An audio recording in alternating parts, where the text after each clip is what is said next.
Hi, it's Dave. So I think the modern day parenting paradigm is just absolutely horrible. I think what sums up the parenting paradigm of kind of modern day society is one of policing.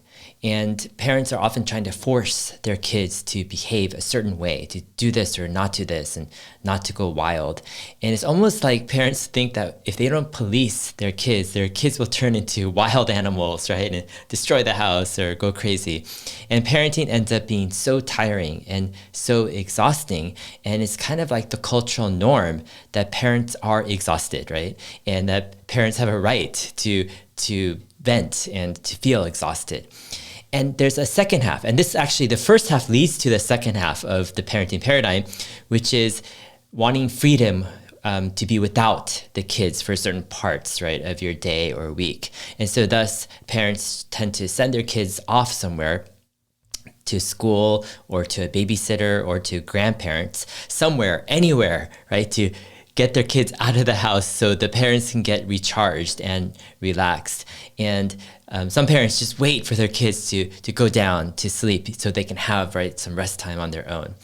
And I think this parenting paradigm can be summed up as parents as either their police or parents being absent, right?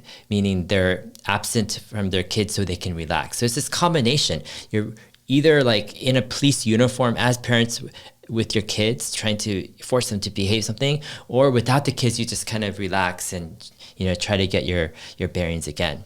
I think both sides of this modern day parenting paradigm are actually extreme reactions to a faulty fundamental paradigm and fundamental foundation of parenting. And it's where I think parenting has gone wrong, and it's gone wrong because it's been built on this foundation of trying to coerce and force kids to behave. And we're building kind of all of this on this fear that our kids are going to misbehave unless we police them.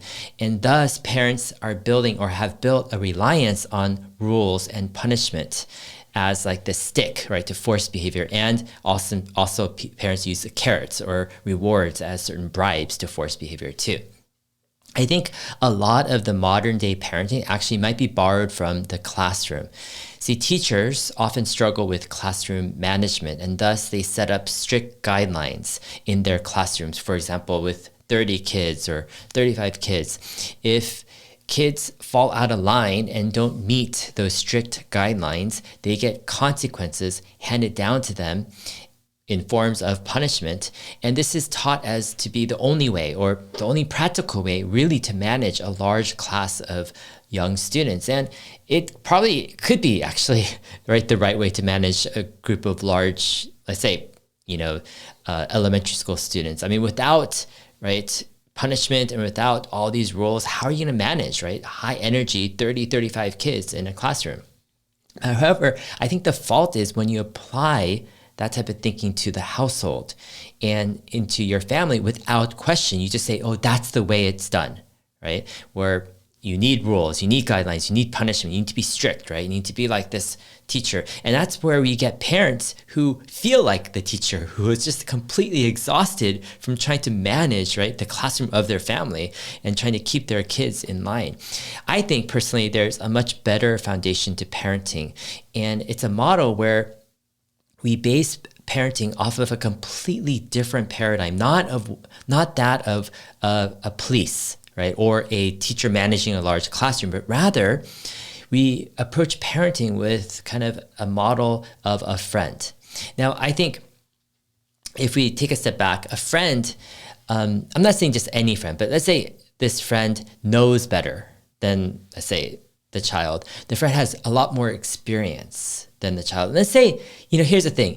I think we can't get caught up in a friend as being like the same age or whatever, right? You can have an older friend. Like, for example, I think, let's say a 20-year-old can have a 6-year-old friend, right? And they can just be great friends. I think in the same way, if we kind of put ourselves outside of kind of this parent-child relationship, the hierarchy, etc., like a parent can be a great friend to their child. I think that's actually a much better paradigm than that of a police. You see, because a friend walks alongside, right, the other friend, right? There isn't this hierarchy and this forcing and coercing of behavior. A friend loves, or friends, they love to spend time together.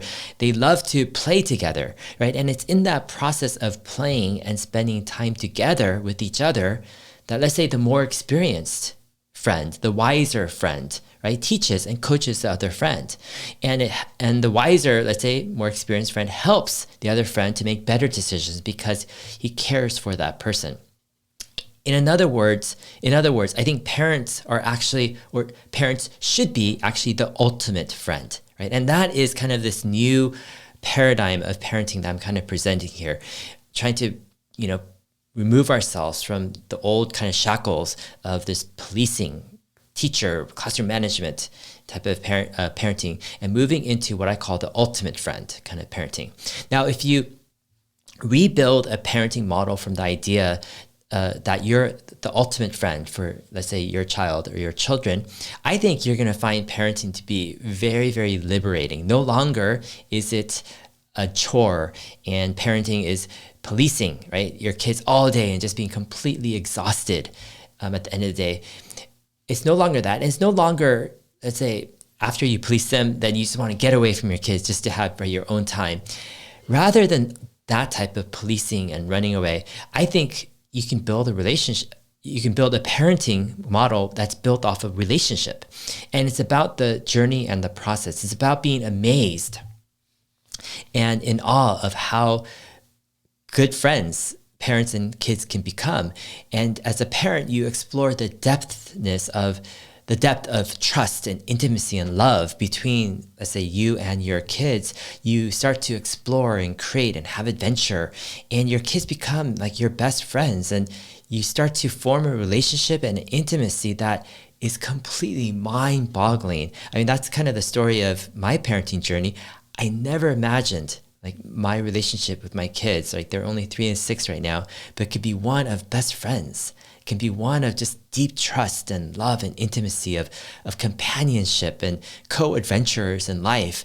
And I am completely blown out of my mind at what's going on and at the possibilities that we're seeing in just the family that I'm raising myself.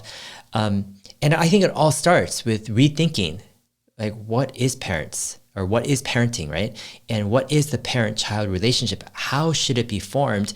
And should we just let in all of the junk of legacy parenting, right? All the junk of all the rules and restrictions and punishments and all these techniques, right, of coercion and forcing behavior and valuing compliance and all that stuff. Should we let that stuff come into our parenting as foundational principles to run our families and to dictate the relationships between us and our kids? Or can we recreate the parenting model, the parent-child relationship with first principles, looking at, hey, what is a relationship between a parent and child? What is the most foundational truths and foundational things that need to go into that? And I think it's trust. I think it's love. I think it's friendship. I think it's coaching. I think it's adventuring out there. And this is completely mind-boggling and mind-blowing in my opinion. Anyways, I hope this episode has been helpful on parenting. If it has, go ahead, share the video, share the channel, and we'll see you guys in my next video. Thanks.